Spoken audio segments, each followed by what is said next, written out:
Good evening, everyone. It's pleasure to welcome you all. Today's session focused on advancing treatment strategies in metastatic hormone-sensitive prostate cancer. We are privileged to have with us two esteemed medical oncologists, Dr. Prabhakar sir and Dr. Lingeshwaran sir from Coimbatore. So, who bring rich clinical experience and valuable real-world insights. Today's discussion will help us better understand the evolving treatment paradigms and recent clinical updates and the role of newer therapies in improving patient outcomes. I welcome Dr. Lingeshwaran sir. Over to you, sir. Please go ahead, sir. Uh, Yeah, thanks, Bear. I would like to thank the Bear Pharma for providing me this opportunity and this beautiful evening to present on this topic. I would like to thanks for the support team and everyone who is backing this webinar. And I would like to all the participants for sparing the time. Yeah, sir. Chakravarti, can you share the slide actually? Chakravarti, are you online? yes, sir is online, sir. Yeah. Yeah. Sir, go sharp from. Yeah. Okay.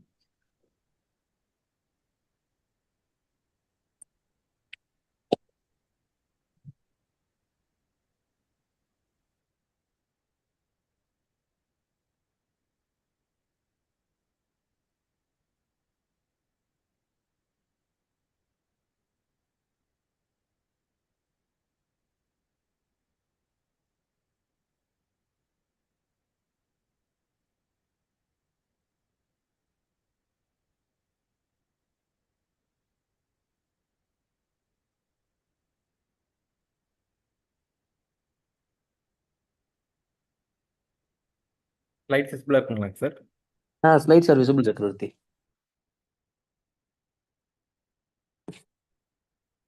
Yeah. Yeah, first slide, Chakravarti.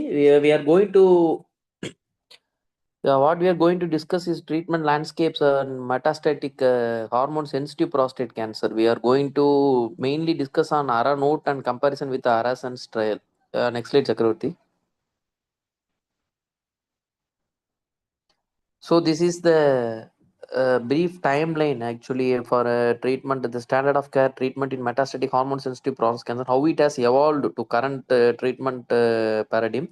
So combination of both androgen deprivation therapy, androgen receptor inhibitors, abiraterone or docetaxel, whereby 2014 the introduction of both docetaxel and androgen deprivation therapy as per your landmark chartered and Stampede trial arm C, they have introduced for both the chemotherapy and androgen deprivation therapy, whereby 2018 both your abiraterone and androgen deprivation therapy has been combined for treatment of metastatic hormone sensitive prostate cancer as per your landmark latitude and Stampede arm G. By 2020, there has been introduction of another androgen receptor inhibitor like enzalutamide and apalutamide based on your Titan and Archie's trial, and they have combined both triplet they have used triplet regimens for metastatic hormone sensitive cancer by combining enzalutamide and ADT by docetaxel in your landmark EXAMET trial. And there comes the landmark ARASENS trial where they used darolutamide, which is another potent androgen receptor inhibitor combined with your androgen deprivation therapy and docetaxel, which is a triplet, which is the main standard of care in your ARASENS trial. How this ARA node differs from ARASENS trial is avoiding the chemotherapy in this setting of metastatic hormone sensitive cancer and usage of both darolutamide and ADT alone. How we can safely skip the toxicity associated with your treatment related toxicity with your chemotherapy. So, despite treatment with androgen receptor inhibitor with ADT or docetaxel plus ADT, a large proportion of patients with metastatic hormone sensitive will progress to metastatic CRPC within 3 years. So, what is the main aim of metastatic hormone sensitive is just we have to halt the progression of metastatic hormone sensitive prostate cancer to hormone resistive prostate cancer. Even despite of this treatment, even almost most of the patient within a period of 3 years may progress to hormone resistant prostate cancer. Next slide, Chakravarti. So this is the unmet therapeutic need. A medical need remains for an efficacious treatment that may halt or delay the progression and improve the safety profile for patients with metastatic hormone sensitive prostate cancer without adding significant toxicities and with a low drug-to-drug interaction potential. Where ARASENS is a phase 3 trial in combination with docetaxel already showed a beneficial efficacy and safety profile in MHS hormone-sensitive metastatic prostate cancer setting, and its approval in 2023. Dorlotamide in combination with ADT would prove efficacy benefit with a favorable safety profile in hormone-sensitive prostate cancer in the global phase 3 trial as per ARANOTE trial. With the ARANOTE data, the dorlotamide has a potential to change the treatment paradigm. As now the treatment paradigm would be the treatment with androgen receptor inhibitor, which could be used with or without a chemotherapy regimen. So ARANOTE differs from ARASENS by omitting the chemotherapy in those triplet regimen. Next slide. So this is the background. Dorlotamide plus ADT with docetaxel is standard of care as per ARASENS. In ARASENS, dorlotamide plus ADT docetaxel demonstrated, although they demonstrated a good response and safety, ADT plus docetaxel has a less common side effect compared to that chemotherapy plus dorlotamide plus ADT. So ARANOTE was designed to evaluate the dorlotamide plus ADT against your ADT to provide a new treatment option for metastatic hormone sensitive prostate cancer without chemotherapy, docetaxel. Next slide. So this is the study design of ARANOTE. It's a randomized double-blind placebo-controlled phase 3 trial design. Included 665 patients with metastatic hormone-sensitive disease topography, histologically, cytologically confirmed adenocarcinoma of prostate with performance status of 0 to 2. Various stratification factors being your visceral mets and prior local therapy. They were stratified as 2:1 ratio to receive either darolutamide 600 mg BD plus ADT or placebo plus ADT, and the primary endpoint being your radiological PFS, and secondary endpoint being OS, and time for initiation of subsequent antineoplastic therapy, time to castration resistant progression, and time to PSA progression, and time to pain progression, and safety profile. It is a open label dorlotamide, and there is a 100% crossover to open label dorlotamide, and the selected endpoints being used OS and the safety profile. And the median follow-up of dorlotamide group was 25 months, and the placebo group was around 25 months. Next slide. So this is the patient demographic. The most of the patients which were included in this classical ARANOTE trial, dorlotamide plus ADT arm was Asian group, around 144 patients, and against a placebo group which is only 65 patients, and though and the majority of the patients had a de novo metastasis, around 317 of the patients, and 100 of the patients were had a recurrence, and around 315 of the patients had a high volume disease in the ARANOTE trial, whereas in the placebo it was only just 157 patients. Next slide. So this is the country representation across the breakthrough clinical trial. This is a landmark trial, COAA 300 trial, which mainly included the patients in the Western world data, and the Vision trial also included the patient Western Vision and Embark trial. All these included the patients mostly from the Western population, whereas this classical ARANOTE trial mostly included the patient in the Asian population. So the Asian out of the total study population, 30% were from Asia, and 29% were from Latin America, Europe, and rest of the world was just 41%. So mainly it concentrated on the patients from Asian background, ethnic background. Next slide.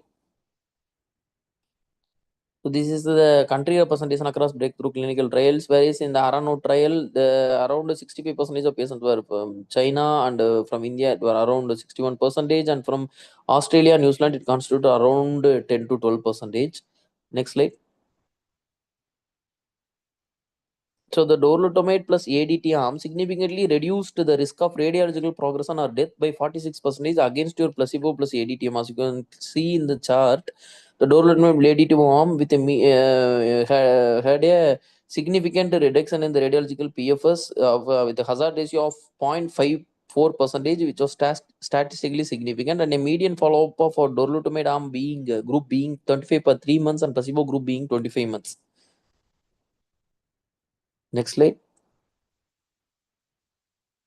So this is the benefit of dorlotamide plus ADT and radiological PFS was consistent across various subgroups, including patients with high and low volume disease. So you can see in this different patient demographic subgroup analysis against all subgroups, like the age less than 65, in the range of 65 to 75, 75 to 85, more than 85, and ECOG PS of 0 or more than 1, and Gleason score of less than 8 and more than 8, and whether be it a high volume or low volume disease, and be it in a white or Asian or a black ethnic, and whether there is a high volume disease burden of visceral mets. In all this group, this dorlotamide plus ADT arm outnumbered the placebo plus ADT arm, as you can clearly, which is clearly eminent in the forest plot on the right. Next slide. So this is one which is pointing in the high volume disease and then on the low volume disease, and both irrespective of the disease volume, this dolutegravir plus ADT arm must outnumber the placebo arm. Next slide. So the dolutegravir plus ADT demonstrated a benefit across all secondary endpoints. Primary endpoint being used RPF, radiological PFS, and secondary endpoint is your OS and time to progression to metastatic CRPC and time to PSA progression and time to initiation of the subsequent systemic therapy for prostate cancer and time to pain progression. In all these endpoints, time the dolutegravir arm has a significant proportion compared to your placebo arm, which is in OS. The number of patients achieved OS is 103 against 60 in placebo. Number of patients to progress to metastatic CRPC is 143, and number of patients who had a delay in the time of pain progression is 124 against 79 in placebo arm. So at the time of primary analysis, OS data were immature. So since OS were immature, patients will be followed up for survival. So all remaining per protocol placebo patient offered across has been offered a crossover to dolutegravir after a primary analysis. Since OS was not achieved at the time of primary analysis, there a crossover has been permitted in the dolutegravir plus ADT. Next slide. So the dolutegravir plus ADT delayed the time to progression to metastatic CRPC and time to pain progression also. These secondary endpoints were all statistically significant. As you can see in the left side of the chart, the hazard ratio of time to progression to metastatic CRPC was statistically significant with hazard ratio of 0.4 with confidence interval of 0.3 to 0.51, whereas the time to pain progression for dolutegravir plus ADT arm was statistically significant with a hazard ratio of 0.72. So the delays in the time to pain progression can be of high importance to patients and have not been demonstrated with other AR inhibitors till date. So this delay in pain progression is quite unique for dolutegravir plus ADT arm, which has not been demonstrated in other androgen receptor inhibitor. Next slide, Chakravarti. So the dolutegravir plus ADT arm achieved a deep and durable PSA response, and the PSA value less than 0.02 nanogram per ml at any time during the treatment is significantly higher in ADT plus dolutegravir arm, which is 63% against 18% in placebo arm. Time to PSA progression was statistically prolonged in dolutegravir plus ADT arm, which has a significant hazard ratio of 0.31. So the 63% of patients in dolutegravir doublet arm attained a PSA less than 0.2 nanogram per ml. This represented or a 69% improvement in time to PSA progression in the dolutegravir arm against your ADT alone arm. So the time to PSA progression was also significantly delayed, and the time to and also the 69% of patient in dolutegravir arm achieved a PSA value of less than 0.2 nanogram per ml at any point of time during the treatment. Next slide.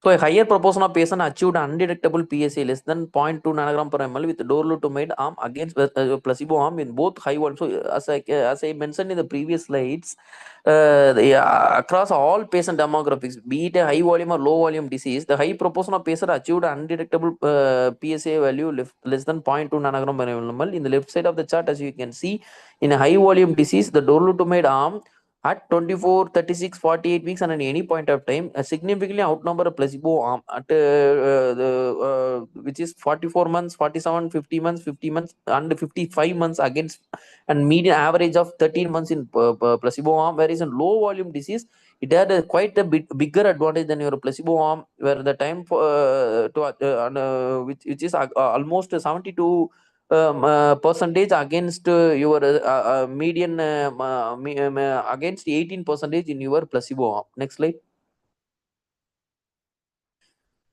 So subsequent life prolonging anti-cancer therapy. So what is this is the patients with subsequent life prolonging systemic anti-neoplastic therapy. Around 32% of patient in dolutegravir plus ADT arm needed a subsequent treatment, whereas in placebo arm almost 42% needed a subsequent line of treatment. This shows that there is no need of escalation to higher treatment strategies when dolutegravir plus ADT has been used, because there is a delay in PSA progression as well as the delay in the disease progression. Next slide.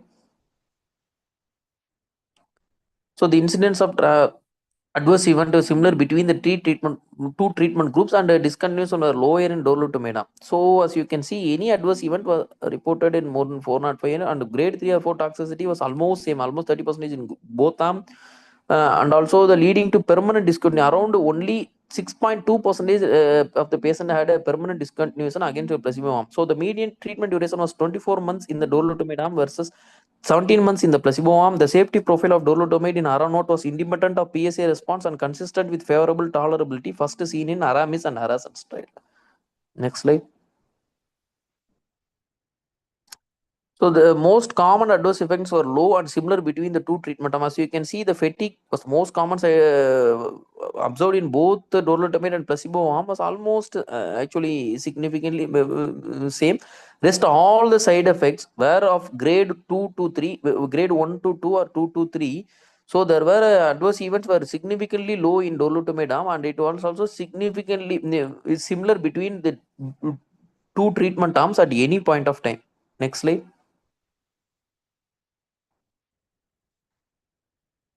So the adverse event are commonly associated with the androgen receptor inhibitor were similar across the both the treatment arms. You can see that except for some significant fatigue which was associated in dolutamide arm, the number of hypertension patients were almost same 9% in both the arms, and also the vasodilation and flushing effect was same almost 7 to 8% in both the arms, and the diabetes mellitus was same around in both the arms, placebo and treatment arms. The fatigability was also almost quite on lower side in the dolutamide arm, and also the coronary events were a little bit on a higher side in 3% in dolutamide arm. Rest are all almost the same between the treatment and the placebo arm. So, and also those events were also grade 1 to 2 events, which was not going to affect the treatment discontinuation. Means the patients who were taking the dolutamide plus ADT had only 6% discontinuation rate against the placebo, which was around 9% of treatment discontinuation. Next slide.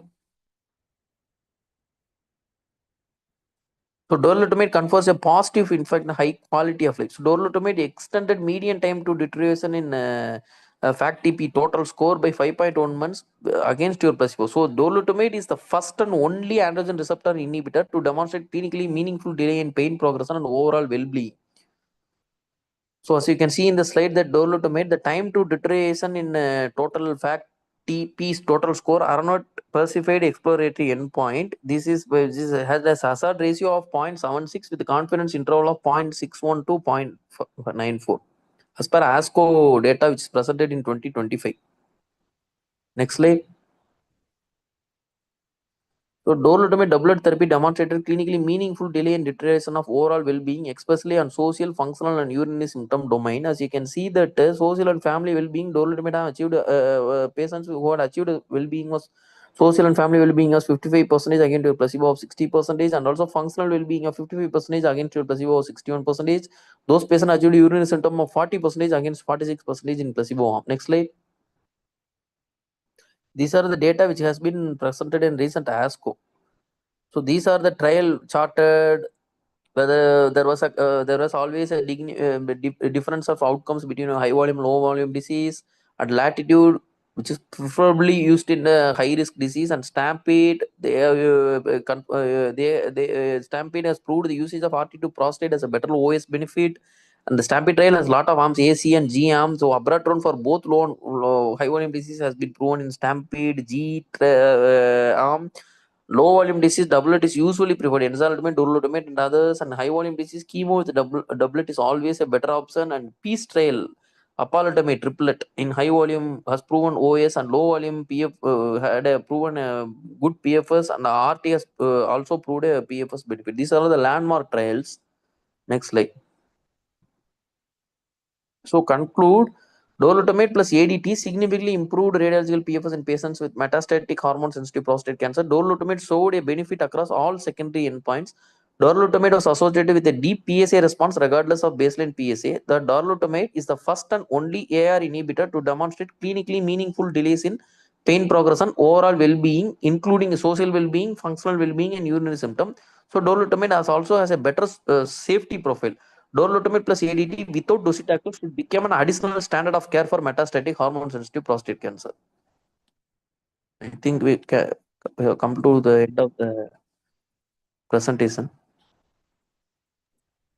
Thank And you. Thank you, Doctor. Thank you, Dr. Lingeshwaran, sir, for sharing your deep insights on darolutamide without chemotherapy, especially in around evidence. Once again, it's a privilege to welcome Dr. Prabhakar, sir, for this meeting. Prabhakar, sir, over to you, sir. Good evening, Armugam. Am I Good evening, audible? sir. Yeah, you are very much audible, sir. Share my slide.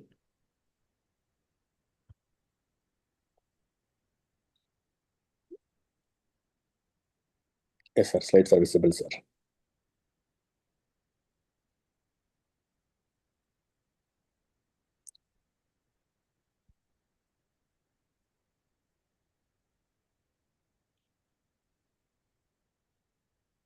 Good evening to everyone. I thank Bayer for giving me this opportunity. Tonight I will be talking about the reaching new heights in the metastatic hormone-sensitive prostatic cancer care.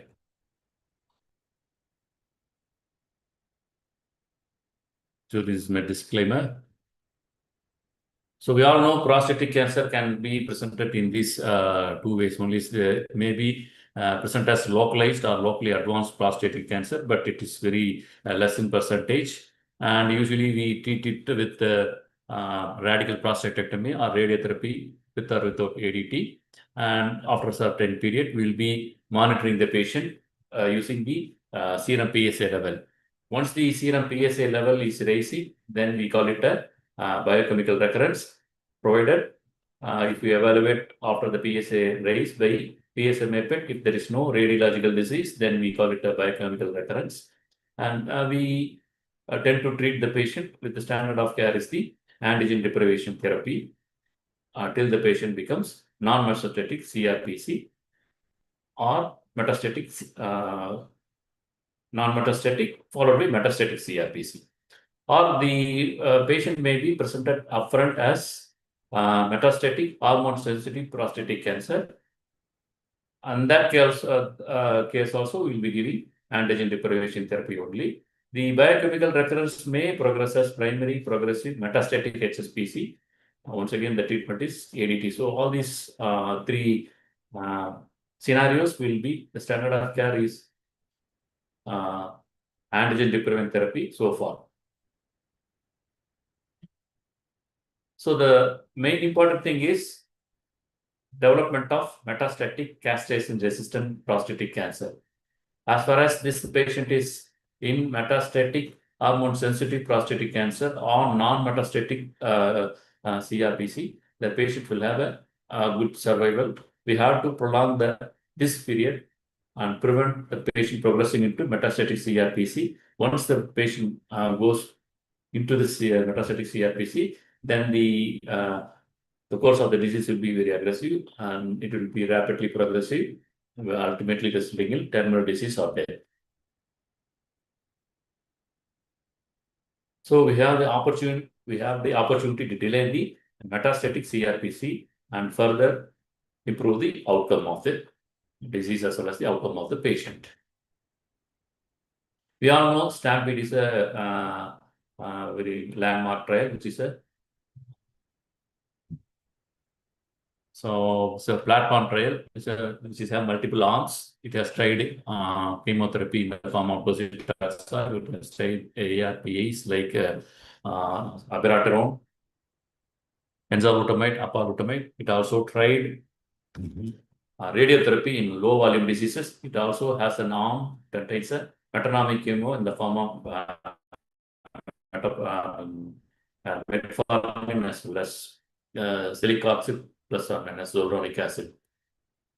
And we are not able to do much better with various on this STAMPEDE because if the patient is having STAMPEDE prostate radiotherapy for metastatic HSPC, if the patient is having low volume disease, that is 4 or less than 4 bone metastasis, then he can have a good failure-free survival and overall survival. If the patient is having high volume disease characterized by a charter trial that is 4 or more bone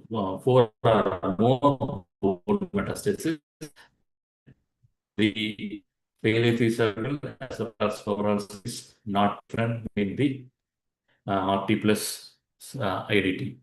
So the RT is useful only in a low volume disease. So what are the trials to improve the outcome with systemic therapy? We have various trials.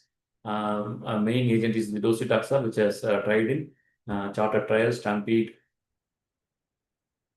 trials. With the GTUG AFU 15 trial, the overall survival has a hazard ratio of 0.8. That is a 12% improvement with the overall survival. The chartered trial, the hazard ratio is 0.72 with the use of docetaxel when compared to placebo. That is a 38%, 28% reduction in the risk of death. In Stampede trial, the arm E, arm C, and arm E, which contain docetaxel, has a hazard ratio of 0.81, and Stampede arm G, which is abiraterone, have a hazard ratio of 0.61. The Arches trial, in which the enzalutamide has tried in the primary endpoint of radiological progression-free survival. When enzalutamide is compared to placebo, it have a hazard ratio of 0.66. When the enzalutamide is tried for overall survival, then the hazard ratio for overall survival is 0.67. And Titan trial has tried apalutamide versus placebo. And once again, apalutamide raises the hazard ratio to 0.65, producing a 35% reduction in risk of death.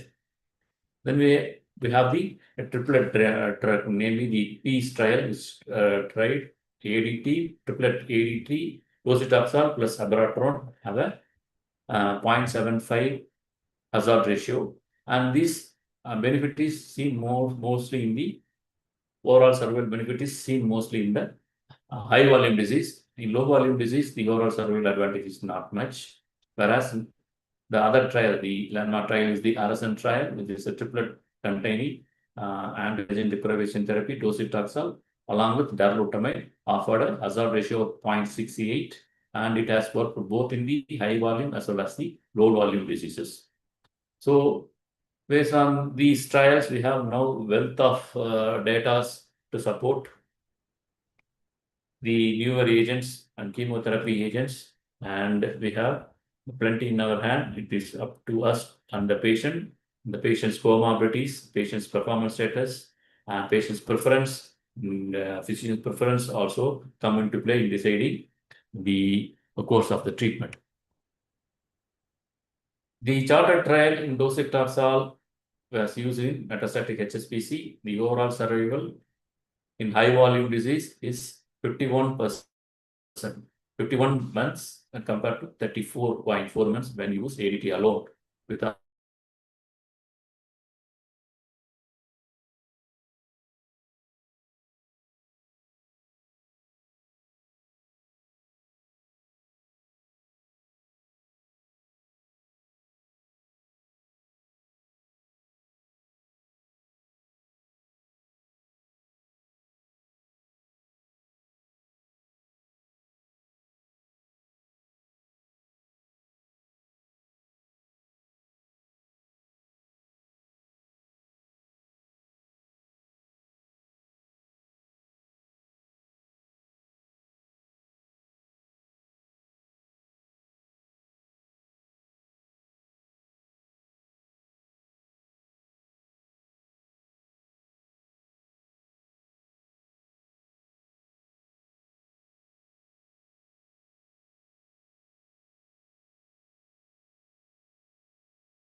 Hello. Yes, sir. Sir, now it's Sorry audible. for my system ran out of power, so I have to connect to No issue, sir. No issue, sir. Please. cables. Okay. Sorry for the technical issue.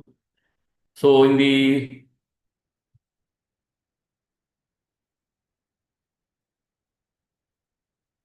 chartered trial, the docetaxel is compared to placebo. In high volume disease, the median overall survival is 51.2 months for high docetaxel arm compared to 34.4 months for ADT alone, with a hazard ratio of 0.63 with a significant p-value. And if you look at the low volume disease, the docetaxel offered a median overall survival of 63.5 months. The ADT alone is n, but if you look at the hazard ratio, it exceeds 1.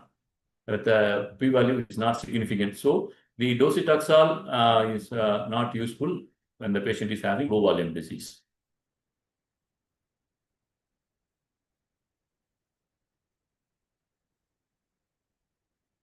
In the Latitude trial, where abiraterone is compared to placebo in high-risk metastatic hormone-sensitive prostate cancer, the overall survival for the ADT plus abiraterone arm is 53.3 months compared to 36.5 months of ADT plus placebo. So the abiraterone was the first to show that hormonal treatment can be effective. However, it is important to understand that treatment journey of the control arm when interpreting the data is very important. So abiraterone we usually use along with the steroid, namely prednisolone. Though the dose of prednisolone is only 5 milligram per day, but it has its own complications like hypertension is seen, grade 3 hypertension is seen around 22% of 22% of individuals, whereas it is seen only 10% when in the ADT plus placebo arm. If you look at the hepatotoxicity is also high. The hypokalemia is also once again is seen 11% compared to only 1% in placebo arm. And cardiac toxicity is also high. And of course, we have osteoporosis and related fractures also high with the use of prednisolone, even though the dose is only 5 milligram per day. See, if you come to the Titan trial, in which the apalutamide is tried along with the placebo, the progression-free survival for apalutamide arm is 0.48, very significant improvement in the overall survival as far as the hazard ratio is concerned. So for progression-free survival, it is 0.48, and for overall survival, it is 0.65. Both are having a significant p-value. And the subgroup analysis shows the apalutamide arm is useful both in the high as well as in the low volume diseases. The Enzalutamide trial, once again, as I previously told, in metastatic HSPC, it has been tried with the primary aim of overall survival. It is enzalutamide plus ADT compared to NSAA plus ADT. The hazard ratio for enzalutamide is for clinical progression-free survival is 0.4, and for overall survival it is 0.67 with significant p-values. And the subgroup analysis for overall survival, it is significant both in the high volume, which stands at 0.8, and for low volume, it is even more significant at 0.43. So combining therapies to further improve the outcome is the way to go. So the first triplet trial is the PEACE-1 trial, in which the triplet drug of ADT, docetaxel plus abiraterone has been tried. So the inclusion criteria include de novo M1 diseases and recurrent M1 diseases, and prior chemotherapy patients are excluded from the trial.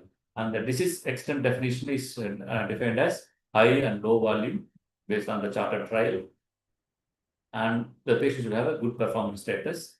And they are randomized into 4 trials. Arm A contains standard of care, which is ADT or ADT plus docetaxel. And Arm C contains SOC plus standard of care plus radiotherapy. And the abiraterone group contains Arm B, which is standard of care plus abiraterone plus prednisolone. and arm B it contains SOC plus abiraterone, prednisone plus radiotherapy. So the PEACE-1 trial has shown significant improvement in high volume diseases. The median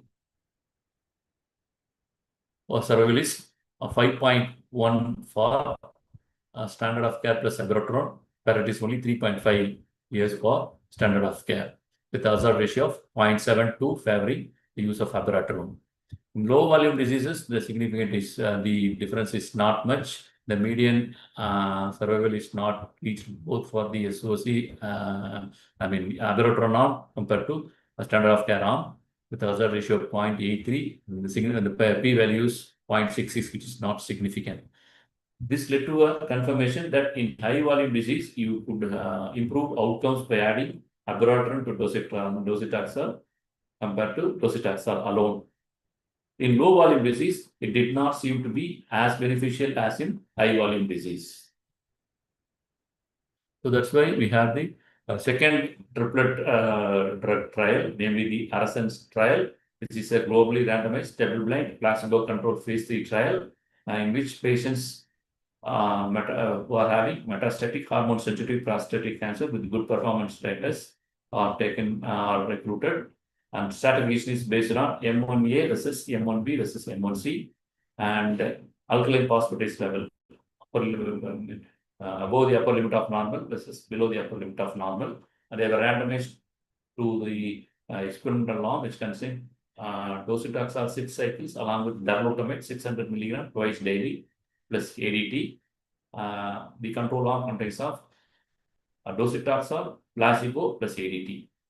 So the endpoints, the primary endpoint is the overall survival, and we have a pretty of secondary endpoints like time to progress to CRPC, time to pain progression, time to systemic skeletal event-free survival, time to first symptomatic skeletal event, and time to initiation of subsequent anti-neoplastic therapy, and time to worsening of physical symptoms, and initiation of opioids for control of pains.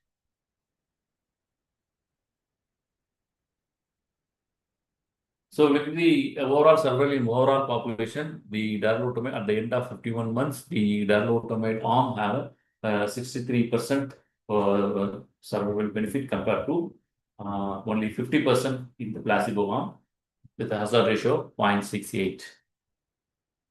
Look at the high risk patients, then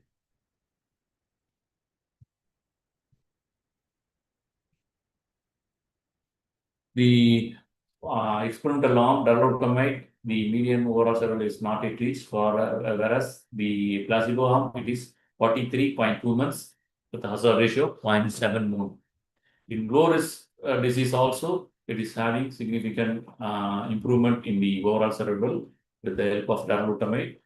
It is with the darolutamide triplet, the median overall survival is not yet reached, whereas for placebo arm it is also it is not yet reached, but the hazard ratio is 0.62, so there is a 38% reduction in the risk of progression when you use this triplet of ADT, docetaxel plus darolutamide. So look at the other key secondary endpoint also, it is very beneficial. If you look at the time to progression to castration-resistant prostatic cancer, in all these graphs, you can see the graphs separate very early. So there is a 64% risk reduction in the time to progression to CRPC, and there is a 61% risk reduction in the first subsequent anti-neoplastic treatment. There is a 21% risk reduction for time to pain progression, and there is a 29% risk reduction for time to first symptomatic skeletal events. And the PSA control is very significant. The PSA become undetectable in around 50% of the patient in the first 20 weeks itself, compared to only around 24% with the placebo arm. At the end of 36 weeks, it is 57% of the patients are having undetectable PSA level, compared to only 25% with the placebo arm. At any time, the PSA level will be undetectable in around 67.3% of patients who received darolutamide, whereas it's only 28.6% for those who received only placebo along with the doublet of ADT plus dosi. So more than 2/3 of the patients reach below 0.2 in the overall survival. The time to progression is also very significantly less with the darolutamide ADT plus docetaxel with a hazard ratio of 0.23. That is, we have a staggering 77% reduction in the time to PSA progression. The overall survival also, the patient who are having undetectable levels of PSA at 36 weeks is very high. It is not yet reached when compared to patients who are having detectable PSA at the level at the end of 36 weeks, it is only 33.3 months. So if the patient remains PSA undetectable at 33 weeks, then there is a risk reduction of 0.67, 63% reduction in the risk of progression or death.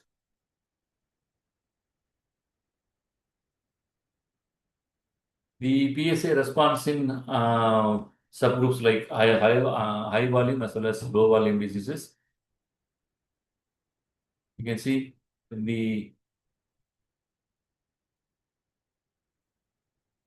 this 25.6 compared to 14.2 for 12 weeks. And at the end of 24 weeks, it is 43.1% versus 21.7 months. At any time, it is 62.2% for darolutamide arm compared to only 25 for placebo arm. The time to progression also significantly prolonged if you use darolutamide. That's a hazard ratio of 0.2. So there is a 80% reduction in the reduction of time to PSA progression. And the overall survival is also significantly high in patients who are having high volume, like with the darolutamide arm, it has not yet reached. For placebo arm, it is only 22.1 months with a hazard ratio of 0.30. So darolutamide triplet has achieved a long periods of no disease progression and also significant improvements to overall survival. The same thing in low volume disease also, it is having significant impact. If you look at the PSA undetectable level has reached in around 45.5% at the end of 12 weeks. And at the end of 52 weeks, it stands at 77, almost 78% compared to only 35% for the placebo arm. The undetectable PSA level at any time is 83.8% for darolutamide arm compared to only 38.4% for the placebo arm. The time to PSA progression, we say the darolutamide arm patients have almost a straight line. There is no progression to CRPC compared to placebo, which is the median time is not yet reached. For placebo arm, it is 33.3 months with a hazard ratio of 0.09%. So almost all the patients will respond to darolutamide for a longer period. If you look at the overall survival in a low volume disease, it is not yet reached for darolutamide arm for the patient who has undetectable PSA. And those who are having detectable PSA, the median is not yet reached, but the hazard ratio is 0.34, favoring the undetectable PSA levels. So to decide between the doublet and triplet things, we have to consider the following things. First, we should ensure that the patient is relatively young and fit enough without comorbidities to accept the triplet, especially the docetaxel. Extent of the disease also is important. High and low, high volume and high risk disease are favored by the use of triplet prep. But the significance is seen in the low volume disease also with the help of triplet therapy. the low volume patients who are having low volume disease also is getting help with this triplet. And the age and life expectancy is very important. If the patient is young, then we have to hit them hard early, because prostatic cancer will be the cause of death. Will docetaxel be an obligation in the near future? Much less effective. If you use docetaxel after the use of ARPA, and it is less likely to work well. So if at all you are planning to use Taxol in any period of time, it is better to use it upfront, and you can subsequently use ARPA future, because if you use ARPA first and docetaxel second, the docetaxel is less likely to act. And above all, patient needs to be informed all these options, and he should be consulted first for his choice also before deciding on the treatment. With that, I will end my talk, and thank once again Bayer for giving this opportunity. Thank you, Doctor. Thank you very much for giving such a deep insight, sir, for darolutamide. Sir, this is a question answer session. If anybody have any questions, please post in chat group or unmute and directly ask to the doctor. Sir, before that, I have a couple of questions, sir, to you. Do you feel disease volume should be a primary for intensification, or do factors like age and comorbidities weigh more for taking decisions, sir?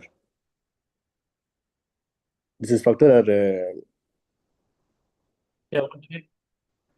So with this RSS trial, this is useful both in high volume as well as low volume disease. So so in this context, we have to consider two things. One is the patient's age, performance status, and tolerability issues once considered. Then we have to discuss with the patient also, if the patient's preference also, if the patient is ready to go with the tolerate the toxicity of the docetaxel, then along with the dotamide, then we can go ahead with the triplet therapy even in low volume disease, especially if the patient is relatively young, the patient is likely to live longer, and we have to give them a prolonged survival. All the secondary endpoints we have seen is improved in low volume disease also. So we can consider in low volume disease also. So it should not, low volume disease should not be a contraindication for use of this triplet drug. Thank you, sir. Thank you very much. And Dr. Lingeshwaran, sir? Yeah, sir. Yeah. Sir, actually, in your experience, sir, where do you see darolutamide-based triplet fitting best compared to other ARPAs, sir? Especially considering tolerability and drug-to-drug interaction. Yeah, darolutamide I am yet to use actually. Yes, sir. But in lot of trial data, real world I haven't used in a patient actually. I haven't been using other androgen receptor inhibitor, but not a darolutamide yet to use it. But the trial data definitely support the usage of darolutamide and omitting the chemotherapy. That is triplet, which is toxic to the patient.